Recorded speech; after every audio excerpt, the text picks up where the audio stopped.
Ini adalah bunga kol atau kembang kol yang sering disamakan dengan brokoli. Dilihat dari segi bentuk dan tekstur, keduanya memang mirip, namun keduanya berasal dari tanaman yang berbeda dan memiliki kandungan nutrisi yang berbeda pula.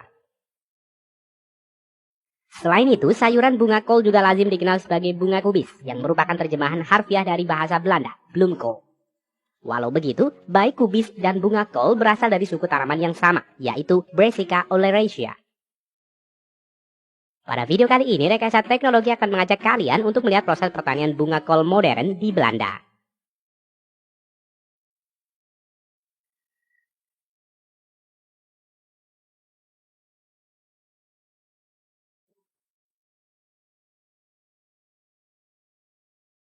Sebagian besar dari kalian mungkin hanya pernah melihat bunga kol berwarna putih. Namun sebenarnya, ada berbagai varietas bunga kol yang memiliki warna, tekstur, dan bentuk yang berbeda. Selain varietas putih yang mudah dijumpai, ada juga varietas hijau, ungu, dan juga kuning. Beberapa varietas bahkan memiliki tekstur yang lebih lembut dan berbentuk spiral. Bunga kol kaya akan nutrisi.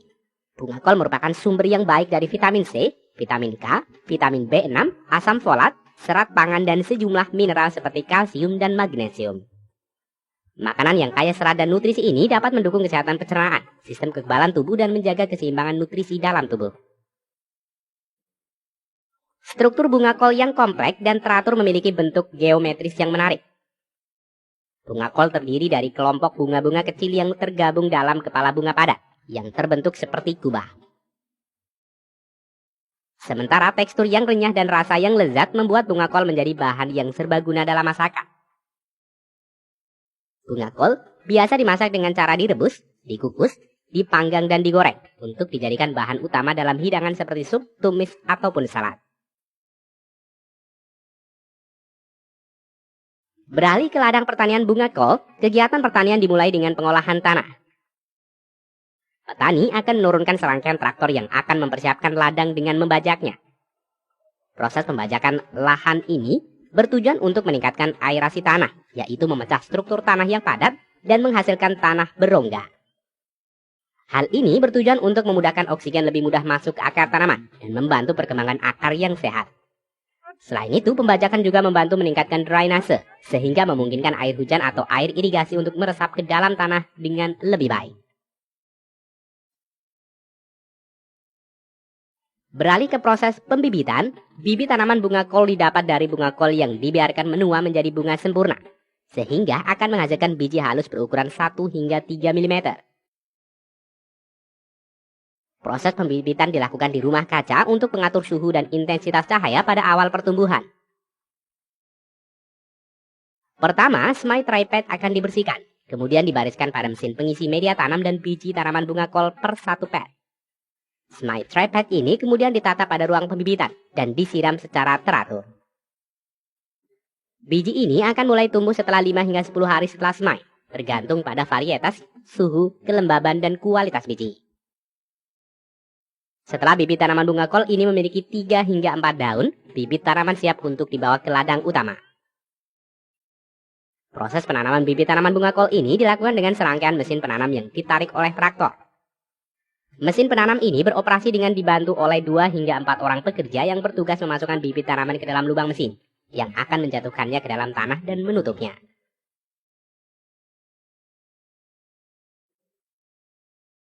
Sementara semai tripod diletakkan pada rak atas mesin yang mudah dijangkau oleh para pekerja. Mesin akan berjalan lambat dan setiap bibit tanaman akan diberi jarak antara 30 hingga 40 cm dalam barisan. Sementara jarak barisan 40 hingga 50 cm memberikan akses matahari yang cukup dan juga sebagai jarak roda traktor untuk proses perawatan dan pemanenan. Setelah proses penanaman, petani harus memantau kebutuhan air sesuai dengan musim tanaman. Beberapa pertanian Belanda memiliki irigasi air di setiap pojok ladang, sehingga petani hanya perlu menggelar selang-selang irigasi yang disambungkan ke rain sprinkle irrigation, yang akan menyemprotkan air ke seluruh area ladang tanaman bunga kol. Selain itu, petani juga menyingkirkan gulma di sekitar tanaman dengan mesin traktor khusus, yang menarik garpu penggaruk yang akan membalik tanah dan menyingkirkan gulma.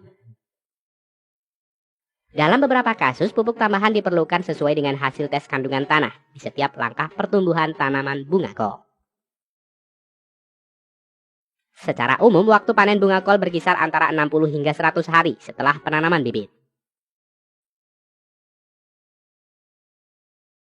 Akan tetapi, waktu panen yang tepat dapat ditentukan oleh karakteristik varietas yang ditanam dan preferensi pribadi dari petani. Beberapa petani memilih untuk memanen bunga kol ketika kepala bunga mencapai ukuran yang diinginkan dengan toleransi yang seragam. Sedangkan yang lain mungkin menunggu lebih lama untuk mendapatkan kepala bunga yang lebih besar sesuai dengan pangsa pasar masing-masing. Walau proses pemanenan bunga kol di Belanda terhitung modern, namun proses pemanenan ini masih membutuhkan banyak tenaga manusia. Dalam proses pemanenan bunga kol, petani akan menurunkan serangkaian kendaraan seperti truk pengangkut dan juga traktor pemanen yang membentangkan serangkaian konveyor ke para pemetik pada sudut kiri. Sementara konveyor ke bagian kanan menuju ke truk pengangkut. Pertama, para pekerja memotong bagian kembang kol dari tanaman dan kemudian memotong daun terluar untuk memperlihatkan bagian kembang kol. Selanjutnya, bunga kol diletakkan pada konveyor yang akan membawanya ke bagian tengah kendaraan. Di sini, bunga kol akan dibilas dengan air bersih.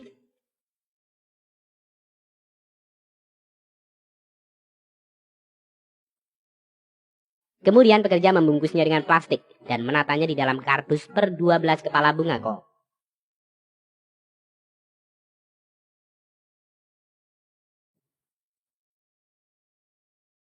Selanjutnya, pekerja meletakkan konveyor pada bagian kanan yang akan mengantarnya ke truk trailer pengangkut. Setelah truk pengangkut ini penuh, bunga kol siap untuk dikirim ke pasar-pasar untuk dipajang, menunggu pembeli untuk mengambilnya.